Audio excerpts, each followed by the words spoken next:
ওই পাশে দিদিকে বল বাটিটা জানালা দিয়ে নিয়ে নিতে।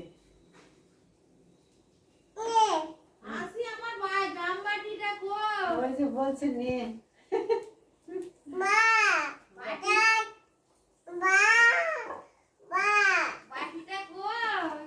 নাই নাই হ্যাঁ জাল নেটে আসি বাটিটা কই? নাই তো